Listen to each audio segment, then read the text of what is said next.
Hello အားလုံးပဲမင်္ဂလာပါအခုကျွန်တော်ပြောချင်တာတော့ပြီးခဲ့တဲ့ဘက်ကသိရလေးတွေ share သွားတယ်ပေါ့နော် Down Fan Base ကားလေးအကြောင်းပေါ့အခု Down Fan Base ကားလေးနဲ့ပတ်သက်ပြီးဒီနေ့ကျွန်တော် sharing လုပ်ချင်တာကအားနည်းချက်အားသာချက်ပေါ့နော်အားနည်းချက်အားသာချက်လေးကိုအဓိကပြောပြချင်ပါတယ်အဲ့ဒါမှ Down Fan Base ကိုဝယ်ဖို့ချိန်နေတဲ့လူတွေလည်းဘယ်ဟာအားသာချက်ရှိတယ်ဘယ်ဟာအားနည်းချက်ရှိတယ်ဆိုတော့သိပြီးတော့ဝယ်သင့်မဝယ်သင့်စဉ်းစားလို့ရအောင်ပေါ့နော် China ကားပေါ့နော်ဒါဥဆုံးစပြောရင်တော့ China ကား China ထုတ်တဲ့ကားမှန်တယ် China brand ပါပဲ China တွေမှာအခု Kilo 0နဲ့ရမယ် China မျိုးပေါ့နော်ဆိုတော့သူက SUV compact SUV type လေးဖြစ်တယ်1.5 turbo ဆိုတော့GDI လို့ခေါ်တာပေါ့နော် gasoline direct injection ပေါ့ GDI ဆိုတဲ့ဒီ method နဲ့လာတာပေါ့နော်သူက turbo ဖြစ်တဲ့အတွက်ကြောင့်မလို့ကားတော့မောင်းရတာတော့ powerful ဖြစ်တယ်ဒီကုန်းက performance ကိုအပြည့်ပေးတယ် performance ကတော့တော်တော်ကောင်းတယ်မှာ performance ဆိုတော့ highway မောင်းကြည့်ရယ်စမ်းကြည့်ပြီးသွားပြီသူကနေနင်းတော့ထွက်တယ်ကားကြော်ပြူကောင်းတယ်ဘယ်ကိုင်းဆိုတော့သိတဲ့အတိုင်းပဲကြော်တာပြူတာအစတော်တော်လေးအဆင်ပြေတယ်ပေါ့နော်ကောင်းတယ်ပြီးတော့ suspension ဘာညာအားလုံးကောင်းတယ် suspension နဲ့ပတ်သက်ပြီးပြောရမယ်ဆိုရင်တော့သူကကျွန်တော်လေ့လာတော့ပေါ့နော်ကျွန်တော်လည်းinternet ခောက်ကြည့်တာပေါ့ခောက်ကြည့်တော့သူ့ရဲ့ suspension တုံးထားတာရှေ့နဲ့ချောင်းက McPherson ဆိုတဲ့ technology ကိုတုံးထားတယ်နောက်ကကျတော့ Martin နဲ့သူချိတ်ထားတယ်သူက suspension type က maybe SKD ထဲမှာကျွန်တော်ရှင်းရတော့ပေါ့နော် Kia ပေါ့ကျွန်တော်သိတာပေါ့နော်မားကောင်းလဲမားနိုင်တယ် Sporty တို့ဘာလို့တုံးထားတဲ့ method အတိုင်းပဲသူသွားတဲ့ပုံစံကနော်ပစ္စည်း quality ကတော့တေချာတော့မသိဘူးဒါပေမဲ့ suspension ကောင်းတာတော့လက်ခံလို့ရတယ်ပေါ့နော် SUV ထဲမှာကျွန်တော်ခုနပြောလို့ JDM တို့လို ground တို့စလုံးတိုက်နေတော့သွားရှင်လို့မရဘူးပေါ့နော် Apple to Apple တော့မဖြစ်ဘူးဒါပေမဲ့ Apple to Apple ဖြစ်ချင် China brand ထဲမှာရှိတဲ့ SUV တွေနဲ့ suspension ရှင်ကြည့်မယ်ဆိုရင် तू ကသူများတဲ့မညံ့ရင်တော့မှသူများတဲ့မညံ့ရင်တော့မှ level လောက်တော့သွားမယ်ဗျာသိလားသူတို့အရင်ကြီးတော့မဟုတ်သူနဲ့ရှင်လို့ရတဲ့ကား SUV တွေထဲမှာဆိုရှိတယ်အများကြီးပဲဥထွက်လာတာတွေကတော့တရုတ်ထဲမှာတော့ဒါပေမဲ့ suspension ကတော့တော်တော်လေးကျွန်တော်ကြိုက်တယ်မှာပါတယ်ငိမ့်ချောင်းတယ်မစိုးဘူးအကြရပိုင်းကောင်းတယ်နောက်တစ်ခုကကျတော့ तू က Gia ကျတော့ထုံးစံတိုင်း China ကားတွေကတော့ DCD ပေါ့နော် Dual clutch တွေတုံးထားတယ် Dual clutch မှာ तू 7 DCD နဲ့လာတယ်9ချက်ပေါ့9ချက် Gia 9ချက်နဲ့လာတယ်ဒီမှာအဲ့မှာကျွန်တော်လေးလာတာပေါ့နော်လေးလာတာဆိုတော့ဒီ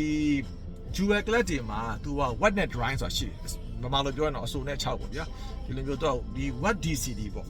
သူက Gia ကိုသူက technology က watt DC နဲ့တုံးထားတော့တကယ်လို့အပူပိုင်း data တွေမှာမောင်းတယ်ဆိုရင်တော့ဒီကောင်က smooth ဖြစ်တယ်ဆိုတော့ Gia ချင်းပါညာညက်တယ်ပေါ့နော်ဟိုလိုမျိုးကြီးဒီအရင်ကြာတာမျိုးနှေးသွားတာမျိုးတော့ဒီလိုမျိုးဖြစ်မနေတာမျိုးတော့တိတ်မရှိဘူးပေါ့နော်2023ကထုတ်ထားတဲ့ globally ကိုလည်းဖြန့်ထားတယ်ပေါ့နော်ကားတွေ2024 something ပေါ့အလောက်ကဖြန့်ထားတော့သူ့ရဲ့ Gia ပေါင်း issue တို့ engine issue တို့တော့တိတ်တော့မကြားရသေးဘူးပေါ့နော်အဲ့ဒီမှာအားနည်းချက်လေးတော့ထပ်ပြီးတော့ဒါပြောရခြင်းလဲဆိုတော့ခုနပြောလို့အများပြောကြတဲ့ engine noise ဆိုတာနည်းနည်းရှိမယ် engine noise ဆိုတာကသူမှပုံမှန်ခြားကားတွေထက်တော့သူကနည်းနည်းလေးတော့နားကြီးမယ်ကျွန်တော်ထင်တာတော့ engine ကလာတဲ့အတန်ဒီရဲကိုပြင်တဲ့အခါမှာတိတ်ပြီးတော့မလုံတာလားမသိဘူးပေါ့နော် engine drive နည်းနည်းလေးကြားတယ်ဒါပေမဲ့အရန် sensitive ဖြစ်တဲ့လူတော့ပါပဲကျွန်တော်ဒီနာတော့engine ကိုချို့ကျွန်တော်တော့ချင်းဖွင့်မောင်းတယ်ဗျာတချင်းပွင့်မောင်းတော့တိတ်အကြားရဘူးတကယ်တော့အားရပါရကြီးပြင်ပြီး RPM 4500လောက်နင်းမယ်4500မေး3500လောက်ဝေါဆိုနင်းမယ်ဘာညာဆိုတော့ engine တန်းတော့ကောင်းကောင်းပြင်းကြမြို့ထဲမောင်းလာတော့ easy going ပဲပေါ့နော် 1.5 1.7 RPM လောက်နဲ့နင်းနေရင်တော့ပုံမှန်ပါပဲအရန်ကြီးတော့ကြားတယ်လို့တော့မထင်ဘူးနောက်တစ်ခုကကျတော့သူများပြောကြတာပေါ့နော် tire noise ရှိတယ်tire noise ရှိတယ်ဆိုတော့ tire noise ကတော့ maybe အဲ့လိုမျိုးတော့ highway မှာတော့ကျွန်တော်မောင်းကြည့်တော့အရင်ကြီးတော့မကြောက်ဘူးဗျဒီများကြီးကတော့ tire noise ရှိတယ်ချိတယ်ပြောမှာကျွန်တော်အနေနဲ့ပေါ့နော်ကျွန်တော်တယောက်တည်းအနေနဲ့ပြောရမယ်ဆိုရင်တော့တိတ်အများကြီးတော့တွေ့တာနဲ့မကြောက်ဘူးပုံမှန်ပဲအဆင်ပြေတယ်ဆိုတော့အဲ့ဒါလေးအားနေချက်တော့ပေါ့နော်အားနေချက်နဲ့ချက်တွေ့တယ်ပေါ့ကျွန်တော်ကပြောလို့ tire noise ရှိမယ် engine နဲ့နားကြီးမယ်ဆိုတော့အဲ့ဒါလေးတွေကအားနေချက်တော့ရှိတယ်ပေါ့နော်ဆိုတော့နောက်တစ်ခုကကြတော့ဘယ်လိုပြောမလဲဆိုတော့ဒီအတွင်းကန်းပေါ့နော်အတွင်းကန်းမှာတုံးထားတဲ့ base quality တွေကအဆင်ပြေတယ်ကောင်းတယ်ဒါလေးကသူ့ရဲ့အားသာချက်ပါနော် base quality တခြား China ကားတွေနဲ့တော့ရှင်ရင်ပေါ့နော်သူ့တဲ့အမြင့်တဲ့ကားတွေနဲ့ level တော့မလိုက်နိုင်ဘူးဆိုရင်သူ့ quality ကမစိုးဘူးဗျမှာဗျာဒါဘေဂျင်း A7 တို့တော့သွားရှင်လို့မရဘူးပေါ့ဗျာသူတို့ကတော့ quality interior quality ကပိုလဲကောင်းတယ် sales ထုတ်ဈေးကလည်းပိုမြင့်ဆိုတော့သူနဲ့ level နဲ့ရှိမဲ့ကားမျိုးတွေတော့ရှင်ကြည့်မယ်ဆိုတော့ तू ကတော်တော်လေးတော့မစိုး leather seat တွေလည်းအဆင်ပြေတယ်အားလုံးကောင်းတယ်ဆိုတော့ဒီမှာကျွန်တော်အားနေချက်လို့ပြောကျွန်တော်မကြိုက်တဲ့ချက်ပေါ့နော် Gia တန်းကတော့ကျွန်တော်ကခုနကပြော EV က Gia တန်းတချို့ကားတွေအပြောက်တွေပြအပြောက်များတယ်ပေါ့ဒီကောင်က gasoline မိမဲ့သူက Gia တန်းလေးတုံးထားတာလေးကဒီ crystal အတုံးလေးနဲ့သွားတော့ကျွန်တော်အနေနဲ့သိပြီးတော့ဒါအားနေချက်တော့မဟုတ်ကျွန်တော်မကြိုက်တာပေါ့နော်မကြိုက်ဘူးဘာလို့လဲဆိုတော့ကျွန်တော်တို့က Gia တန်းလုံးဝလှလှဘယ်လိုခေါ်မလဲ တင်ပြီးမောင်းလာပေါ့နော်လက်တွေတင်မဲ့ချိတ်မဲ့ပါညာအဲ့တော့အခုကဒီလိုပုံစံလေးတွားထားတော့ဒီမှာအချောင်းလေးနဲ့ sorry ဒီ crystal အတုံးလေးနဲ့ဆိုတော့တွား movement ရွှေ့ရတာလေတခါကြီးကျရင်ကျွန်တော်ကဘယ်လို smooth တော့တာဖြစ်တာဖြစ်ပြီမဲ့ကျွန်တော်ကဘာပြောရမလဲဆိုလက်ကအကျင့်မဖြစ်နေဘူးပေါ့နော်ခါကျနည်းနည်းလေးကြောင်နေတယ်အဲ့လိုပုံစံတော့ရှိတယ်ကျွန်တော်အဲ့ဒါလေးတခုတော့ကျွန်တော်မကြိုက်ဘူးဒါအားလည်းကြတော့မဟုတ်ဘူးပေါ့နော်ဒါမကြိုက်ဘူးဆိုတော့အဲ့လိုရှိမယ်နောက်တစ်ခုကကြတော့အားနေချက်ရည်လို့ကျွန်တော်လည်းအားနေချက်ရည်လို့ကျွန်တော်ဘယ်ကောင်မလဲအရန်တော့ဟို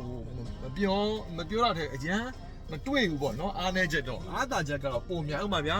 10ချက်မှာ9ချက်လောက်ကတော့အားတာတယ်ဒီကတစ်ခုကအားနေချက်ကတော့ဘာဖြစ်နေရလဲဆိုတော့အခု PO တွေပေါ့ pre-order တင်နေတယ် pre-order တော့ကျွန်တော်တို့မပြောတတ်ဘူးပေါ့နော် pre-order တင်တော့ဈေးသက်သာမယ်ဒါပေမဲ့6လလောက်ထိစောင့်အောင်မယ်တိတ်တော့အားမပေးချင်ဘူးဗျအမြင်တိုင်းဝယ်ရတော့ပူကောင်းတယ်ဈေးသက်သာမယ်ဆိုရင်ပေါ့ပေးရတဲ့ဈေးကဥမာ1850 maybe 1800စွန်းစွန်းနဲ့ရရင်တော့အကောင်းဆုံးပေါ့ဗျာ1800အောက်ဆိုတော့ share ကောင်းပြီပေါ့အဲ့လောက်ဆိုတော့တန်တယ်ကျွန်တော်အားပေးတယ်အမျက်မြင်နဲ့ဝယ်ပေးခြင်းတယ်ဆိုတော့အားနေချက်ကတော့ကျွန်တော်ထင်တယ်ဟိုအရန်ကြီးတော့မများဘူးဗျတချို့အားနေချက်လို့ပြောမလားမကြိုက်တဲ့အချက်ကတော့ဒီ screen ကြီးပေါ့ဗျာဒီ infotainment screen ကြီးဟိုအားကိုပြီးတော့လုံနေရအပိုင်းတော့ရှိတယ်အဲ့ဒါလေးကတော့အားနေချက်တော့မဟုတ်မယ်ကျွန်တော်မကြိုက်တဲ့အချက်တွေပါတာပေါ့တချို့ကလည်းခလုတ်တွေ full function ပါပေမဲ့ဒီကခလုတ်အပြခလုတ်ကဘာမှမပါဘူး steering မှာပဲပါတယ်ကျန်တာဘာမှမရှိတော့ဘူးခလုတ်ကကုန်ပြီဒီ infotainment ထဲမှာအကုန်လုံးပြုတ်ထားတယ်ဒါကတော့အားနေတော့မဟုတ်ဘူးဗျဒါနောက်ပိုင်း function နဲ့ကားတွေအကုန်လုံးဖြစ်လာမှာ EV တော်တော်များများလည်းကြည်လိုက်တော့ခလုတ်ကိုလုံးဝမရှိတာခလုတ်ကတော်တော်များများကိုဖျောက်ထားပြီးတော့ဒီ infotainment ဒီ screen တွေမှာပဲအကုန် play ထားတာဆိုတော့အဲ့လိုပုံစံမျိုးတွားထားတယ်ပေါ့နော်နောက်တစ်ခုကကျတော့ကျွန်တော်မကြိုက်တာဒီ steer sorry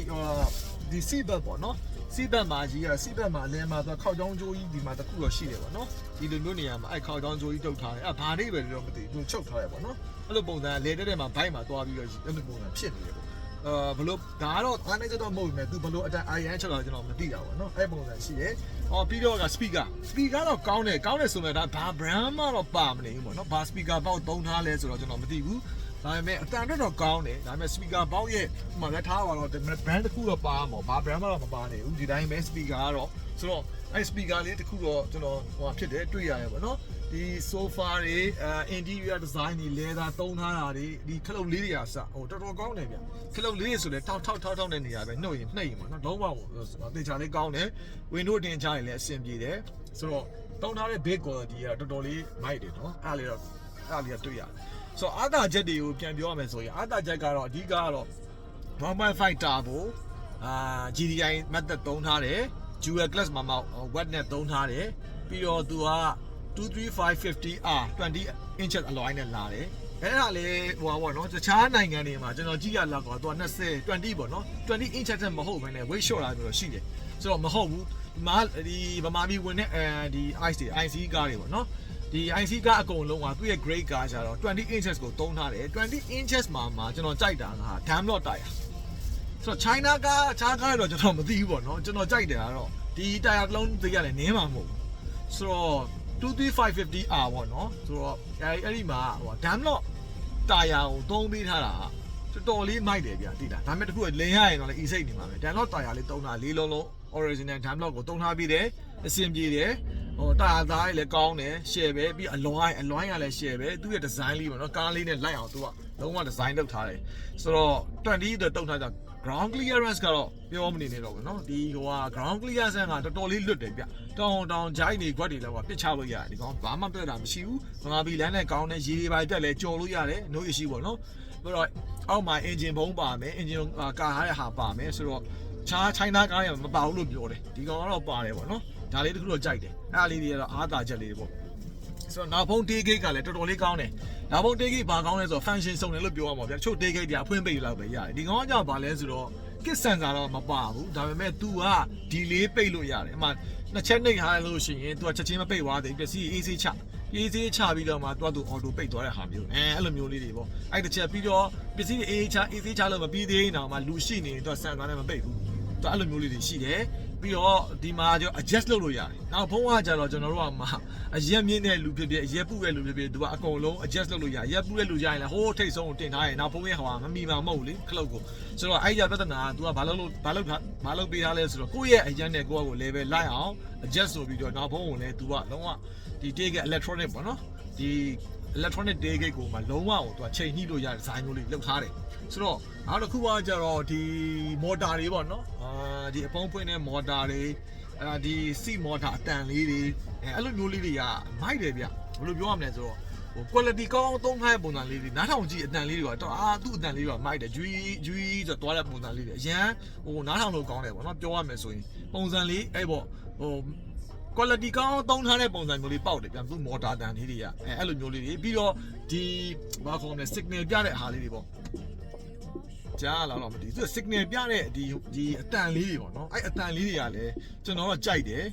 ်ကျွန်တော်တော်သားလို့လာမသိဘူးပေါ့နော်ဒါတခြားကားရမှာအားလုံးပါပြီးသားဒီနောက်ပိုင်း model မြင့်ကားတွေမှာအကုန်လုံးတော့ဒီ sound system တော့ maybe ပါမယ်ထင်တယ်ဒါပေမဲ့ကျွန်တော်ကတော့ဒီဟာလေးတွေအကုန်လုံး brand new ခုမှစပြီးတော့စီးတော့သဘောကျတယ်ဆိုတော့သဘောကျတယ်အဲကြောင့်လည်းကျွန်တော် brand new ကိုဘာကြောင့်ရွေးလိုက်လဲဆိုတော့ China ကားပဲရွေးကြရှိတာရွေးကြတယ်မရှိတော့ maybe ဗျာကိုရီးယားကား Kia brand new စီးလို့ရတာပေါ့ဒါပေမဲ့4-5တောင်ပေါ့နော်4-5တောင်မှမတော့မရတဲ့အချိန်ဒီမှာကျတော့အဆင်မပြေဘူးလေအဲ့ဒါပြောကြတော့မလွယ်ဘူးဗျဘာချက်လဲမမီနိုင်တော့ဒီလို China ကားကိုပဲရွေးလိုက်ပြီးတော့3နှစ် AC တွေ3ရမယ်အနေနဲ့ကျွန်တော်ရွေးချယ်လိုက်တယ်ဆိုတော့ပေးရတဲ့ဈေးနဲ့ကတော့ခဏပြောလို့မျိုးတန်တယ်ဆိုတာကဥမာ1900အောက်တို့1600ဗျာ pre order မှာပြီးတော့အချိန်တိုင်း quality 6လဆောင်6လနဲ့ quality ရရင်တော့အကောင်းဆုံးပေါ့အဲ့ဒါဆိုရင်တော့ဝယ်သားဝယ်အားပေးတယ်ဘာလို့လဲဆိုတော့မစင်းစားနဲ့ဒီကားမျိုးကတော့မောင်းတင်တယ်ဘာလို့လဲဆိုတော့ feeling လဲမိုက်တယ်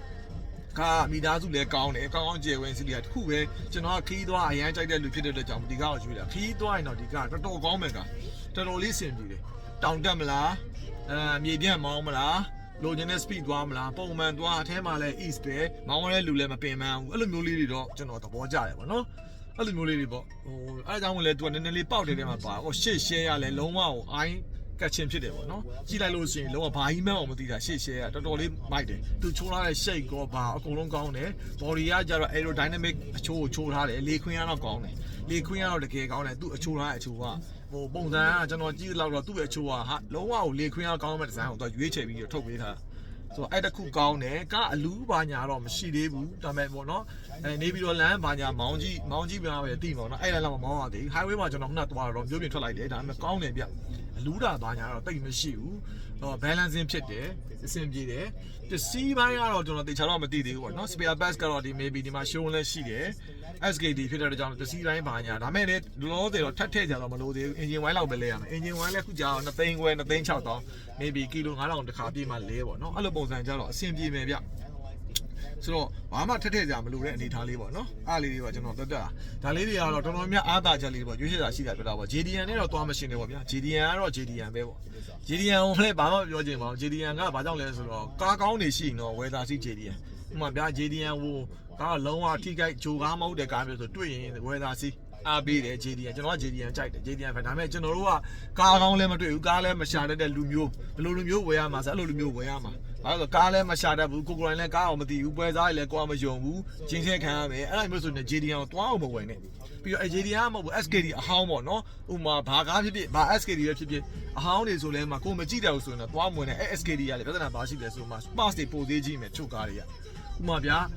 ထားပါတော့ဘာ brand ဖြစ်ဖြစ်ပေါ့နော်pass ကတော့ခါပေါ့ model မြင့်လေဈေးကောင်းလေပဲအမှကိုကကီလိုကလည်းမောင်းထားပြီးဒါကိုလည်းမသိနိုင်တာ R run maybe R run ဆိုရင်ဗျာဒါကြာသွားပြီဟုတ်တယ်မလားကျွန်တော်ကြည့်ရတဲ့မှာ maybe R run တွေတွေ့တယ် SKD တွေတွေ့တယ်အဲ SKD တွေမှာကိုကမသိဘူးမသိပဲကိုကနားလည်းမစစ်လည်းမစစ်တယ်နားလည်းမလဲဘူးဆိုတော့အဲ့လိုသွားဝယ်လိုက်လို့ပြင်စင်စိတ်ကိုကမသိနိုင်ဆိုတော့အဲ့လိုကားမျိုးတွေက3နှစ်တွင်လည်းပြက်ကောင်းပြက်မှာကိုယ့်လက်ထဲမှာပြောတာပေါ့ကျွန်တော်ကအနေနဲ့စဉ်းစားကြည့်တာတော့ဘယ်လိုပြောရမလဲဆိုတော့ဒါဒီကောင်ဆိုရင်3နှစ်ထိလက်ကြည့်ကြမလို့ကိုကစီကန်းရှိပြတော့ဗောနော်ကိုကအကြမ်းမောင်းရင်တော့ပြောတတ်ဘူးကျွန်တော်ကတော့စီကန်းရှိမောင်းတယ်ထိကဲမရှိအောင်ထားတယ်ကားလေးကို maybe ပုံမှန်တစ်ပတ်ခါရေးဆေးတယ်ရေးဆေးတဲ့အပိုင်းပေါ့နော်ကျွန်တော်ပြောချင်တာပေါ့အဲ့တခုတော့ globally တော့မသိသေးဘူးအများစုကတော့စိတ်ပူနေကြတာတန်ကြီးပေါ့ resting ဖြစ်တယ်ပေါ့နော် resting ဖြစ်တယ်တန်ကြီးပိုင်းကတော့ကျွန်တော်သိချာမသိသေးဘူးတန်ကြီးပိုင်းကတော့ကျွန်တော်စောင့်ကြည့်ရမယ်ကျွန်တော်ကိုယ်တိုင်ကလည်း risk ပြီးဝယ်လိုက်တာဘာလို့လဲဆိုတော့တန်ကြီးပိုင်းတွေမှာတန်ကြီးတက်လာမလားဆိုတော့ကိုလည်းမသိသေးဘူးဗမာပြည်ကမိုးများတယ်တန်ကြီးပိုင်းညာတက်လာမလားဆိုတော့ကိုကလည်း3နှစ်နေနောက်ပိုင်းမှာ3နှစ်နောက်ပိုင်းမှာကောင်းမကောင်းဆိုတာအမှားခံတယ်ဒီလိုပဲပေါ့ဗျာကျွန်တော်အမြင်ပြောရမယ်ဆိုရင်တော့ SKD ထဲမှာဥမာဆိုပါစို့ Suzuki အုပ်စုတွေနော် Artiga တို့ CS တို့ maybe ထွက်လာတယ် Swift တို့ဆိုတော့သူကလည်း SKD ပဲလေဒီမှာအားလုံးကဖြစ်တာပဲသူတို့လည်းထုံးစံတိုင်းပေါ့တန်သားကိုသူလည်းစိတ်ပူကြပါဒါပေမဲ့ Suzuki ရက်တီနေတာ10နှစ်ကျော်လောက်ရှိတယ် အုပ်စုပါဘာတန်ကြားလဲပေါ့နော် maybe အာဒီကာဆိုလည်းပေါက်လာမြန်မာနိုင်ငံမှာဒီကားမျိုးဆိုတော့မြန်မာနိုင်ငံအာဒီမြန်မာအာဒီကာနိုင်ငံတော်ကြီးတော့ဖြစ်နေဆိုတော့အဲ့လိုပုံစံပေါ့နော်ဟို brand တစ်ခုက तू က10နှစ်လောက်ကြော်ပြီးတော့ရက်တီလာဆိုရင်အဲ့ကောင်ရဲ့ဈေးကလည်းတော်တော်လေးကိုမာလာတွေ့ရတယ်အဲ့တော့အဲ့အချိန်မှာလည်းစစီးရဲ့လူကလည်း risk ဆိုပြီးစီးလိုက်ကြတာဆိုတော့နောက်ပိုင်းကကောင်းလာတော့လူပေါင်းများလာတော့လူပြောလဲများလာတယ်ကောင်းလဲကောင်းလာတော့သူ့ထုတ်ဈေးနဲ့အခုဆို2ဆလောက်တောင်ဖြစ်နေဒါကျွန်တော်မြင်တာပေါ့နော်အပြင်ပေါင်ဈေးကသူ့ထုတ်ဈေး2ဆလောက်တောင်ပေးနေအခုမှ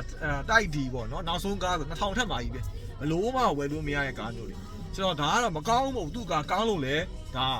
ဈေးကောင်းပေးရတာဆိုတော့ကျွန်တော်တို့ကဒီကားမျိုးလဲဝယ်စီးတယ်ဒီချိန်မှာဈေးနေတည်းတကယ်လို့ဒီကားသာ3နဲ့5နဲ့မှာအဲ့ဒါ issue မရှိဘူး maybe တန်ကြီးလည်းမတက်ဘူး engine လည်းမကြဘာမှ feedback မကြားရဘူးဆိုရင်ဒီကောင်ဒီချင်းတွေပေါ့ဒီဈေးမာလာလေ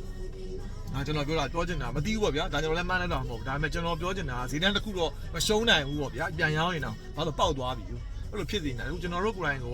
အစီအရာယာကြီးလောက်ပဲထွက်တဲ့အချိန်မှာကျွန်တော်ကလည်းအဲ့ယာကြီးရဲ့ပုံနာတစ်ယောက်ပဲဝယ်လိုက်ပြီးတော့ risk ယူလိုက်တယ်ကျွန်တော်ဘာမှမသိသေးဘူးလောလောဆယ်တကယ်လဲ globally မှာရှာလို့မရဘူးဘာလို့ရှာလို့မရလဲဆိုတော့ तू က2023မှာဒီကားဒီထုတ်ပြီးတော့သွားထားတာဆိုတော့ကြောင့် globally မှာ issue တော့မတွေ့သေးဘူးဒါပေမဲ့ဘာဖြစ်လာမယ်ကိုလည်းမသိကီလိုမှဗျာတိန်ကနန်းပေါ့ကီလို2သိန်း3သိန်းလောက်မောင်းထားတဲ့ကားမျိုးတွေနည်းနေသေးတယ်ကီလို3သိန်းထက်မောင်းပြီးတော့မှ engine လည်းမဖေးဘူး gear လည်းမဖေးဘူးဒီတန်ကြီးလည်းမတက်ဘူးဆိုရင်တော့ဟာဒီကောင်စီပြောလို့ရပါအဲ့ဒါတော့မှကျွန်တော်ပြောဒစီနှစ်စီးမှမဟုတ်ဘူးเนาะအများကြီး dash light သွားနေရမယ် Toyota Honda အောင်မြင်တာအဲ့ဒါမျိုးတွေပေါ့နော်ကီလို3သိန်းနဲ့ AC ပဲအဲ့ဒါမှ JDN တွေဘာကြောင့်အောင်မြင်လဲဆိုတော့အဲ့ဒါပါပဲဒါကြောင့်နာမည်မပြတ်လေကြိုက်တော့ခိုင်းကီလို3သိန်းကီလို4သိန်းတစ်ပတ်ပြန်ပြီးခိုင်းလိုက်အောင်သူက AC ပဲတန်သားဆိုတာပြောစရာမလိုဆိုတော့ဒါပါပဲကျွန်တော်ပြောချင်တာဗီဒီယိုလေးကနည်းနည်းလေးရှည်သွားတယ်ပေါ့နော်အခု Mage ကိုဝယ်ခြင်းလို့စဉ်းစားနေတဲ့လူတွေရှိရင်လည်းကျွန်တော်ပြောလို့ဈေးပေါ်ရင်ဝယ်ပါဈေးကောင်းရင်ဈေးသက်သာမယ်ကိုယ့် budget ကိုမှီရင်ဝယ်စေခြင်းနဲ့